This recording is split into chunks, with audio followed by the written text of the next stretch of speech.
ബിസിനസ്സുകാർക്കും sales ചെയ്യുന്ന ആളുകൾക്കും വേണ്ടിയുള്ളതാണ് ഈ വീഡിയോ. അഥവാ നമ്മൾ ഈ കസ്റ്റമറുടെ അടുത്ത് ചെന്ന് കസ്റ്റമർ ആവശ്യം എന്താണ് എന്ന് മനസ്സിലാക്കി ആ കസ്റ്റമർ ആവശ്യത്തിനുള്ള പരിഹാരമായി നമ്മളെ പ്രൊഡക്റ്റ് അവതരിപ്പിക്കുമ്പോഴാണ് നമുക്ക് ബിസിനസ് കിട്ടുക, അല്ലേ? അതെല്ലാവർക്കും അറിയുന്നൊരു കാര്യമാണ്. അപ്പോൾ എങ്ങനെ അവർ ആവശ്യം ഐഡൻറ്റിഫൈ ചെയ്യാൻ പറ്റും, അതിന് വേണ്ട ഒരു ടിപ്സാണ് ഇന്ന് സംസാരിക്കുന്നത്. അൻസാർ മുഹമ്മദ് വിദ്യു.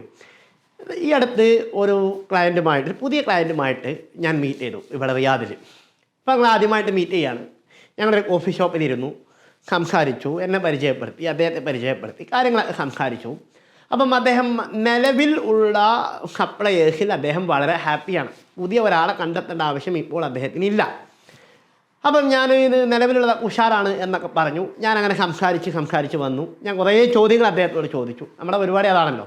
അപ്പോൾ സെയിൽസിൽ ഉള്ള ഒരു പ്രധാനമായ കാര്യം, നമ്മൾ ഒരു ക്ലയൻറ്റിനെ മീറ്റ് ചെയ്യുമ്പോൾ നമ്മൾ കുറേ കട എന്ന് പറഞ്ഞ് സംസാരിക്കാതെ പരമാവധി നമ്മൾ നേരത്തെ പ്ലാൻ ചെയ്ത നല്ല നല്ല ക്വസ്റ്റ്യൻസ് അവരോട് ചോദിക്കുകയും അങ്ങനെ അവരതിന് ഉത്തരം പറയുകയും അങ്ങനെ അവരുടെ ആവശ്യം എന്താണെന്ന് മനസ്സിലാക്കുകയും അത് കേട്ടതിന് ശേഷം നമ്മുടെ പ്രൊഡക്റ്റ് ആ ആവശ്യത്തിന് പരിഹാരമാണ് എന്ന് അവരെ ബോധ്യപ്പെടുത്തുകയും ചെയ്യുക. ഇങ്ങനെ വരുമ്പോഴാണ് സെയിൽസ് കിട്ടുക.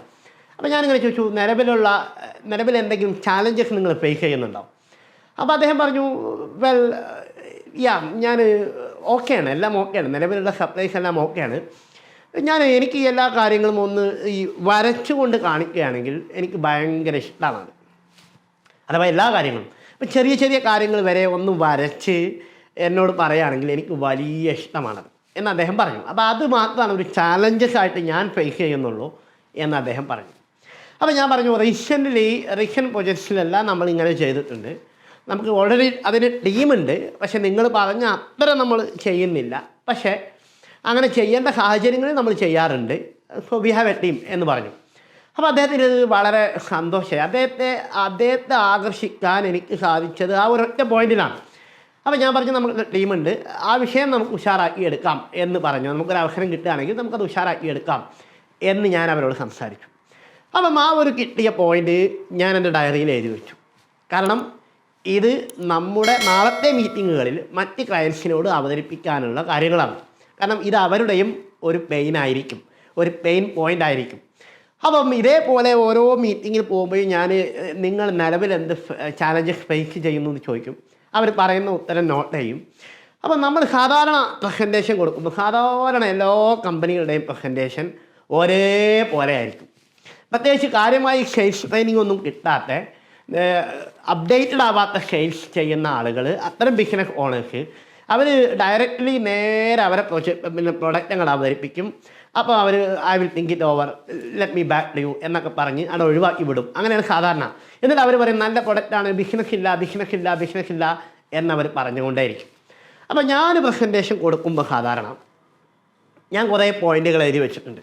അത് സാധാരണ ഞങ്ങളുടെ ഫീൽഡിലുള്ള ആളുകൾ എഴുതി വെക്കാത്ത പോയിന്റുകളാണ്.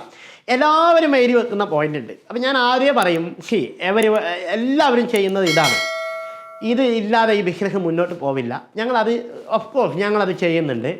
Other than that we have some extra offers എന്ന് പറഞ്ഞിട്ട് ഞങ്ങൾ ശ്രദ്ധിക്കുന്ന മേഖലകൾ എന്തൊക്കെയാണെന്ന് പറഞ്ഞിട്ട് ഞാൻ ഒരു 13 പോയിന്റ് എഴുതി വെച്ചിട്ടുണ്ട്. ഞാൻ ഈ 13 പോയിന്റും പ്രസൻറ്റേഷനിൽ പലപ്പോഴും അവർക്ക് കൊടുക്കും. ഈ 13 പോയിന്റ് കേൾക്കുമ്പോഴേക്ക് ഈ ഇരിക്കുന്ന ക്ലയൻസിന് അദ്ദേഹത്തിന് അറിയാവുന്ന പ്രശ്നങ്ങളാണിത്. അദ്ദേഹത്തിൻ്റെ ജോലിയിൽ ഫേസ് ചെയ്യുന്ന വളരെ പ്രധാനപ്പെട്ട 13 പ്രോബ്ലംസ് ആണ് ഞാൻ അവതരിപ്പിച്ചത്. അപ്പം സ്വാഭാവികമായിട്ടും ആ 13 പ്രോബ്ലം നമ്മൾ സംസാരിച്ച് കഴിയുമ്പോഴേക്ക് തന്നെ അദ്ദേഹം നമ്മുമായിട്ട് നല്ലൊരു റാപ്പോ ബിൽഡ് ചെയ്ത് കഴിഞ്ഞിട്ടുണ്ടാകും. നമുക്ക് പ്രൊജക്റ്റ് കിട്ടാനുള്ള സാധ്യത കൂടുതലാണ്.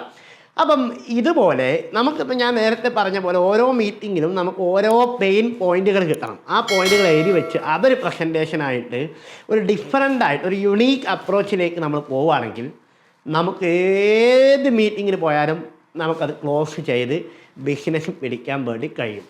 ഇതാണ് നമ്മളെപ്പോഴും ശ്രദ്ധിക്കേണ്ട ഒരു കാര്യം. ഇങ്ങനെയാണ് കസ്റ്റമറുടെ നീഡ് എന്താണ് എന്ന് നമ്മൾ ഐഡൻറ്റിഫൈ ചെയ്യേണ്ടത്. ഇങ്ങനെ ഐഡൻറ്റിഫൈ ചെയ്താൽ ഏത് ബിസിനസ്സിനും ഏത് പ്രസൻറ്റേഷൻ നമുക്ക് ക്ലോസ് ചെയ്യാൻ പറ്റും. നമുക്ക് മാർക്കറ്റിൽ നല്ല ഒരു മൂവ്മെൻറ്റ് നടത്താൻ പറ്റും. നമ്മുടെ ബിസിനസ് ഉഷാറായി വളരും. നല്ല സെറ്റപ്പുള്ള ഒരുപാട് ക്ലയൻറ്റ് ബെൽറ്റുള്ള നല്ല ഒരു ബിസിനസ് സംവിധാനമായി നമുക്ക് മാറ്റിയെടുക്കാൻ പറ്റും. വീണ്ടും ഇതേപോലെ മറ്റു ആശയങ്ങളുമായി കാണാം. Thank you very much.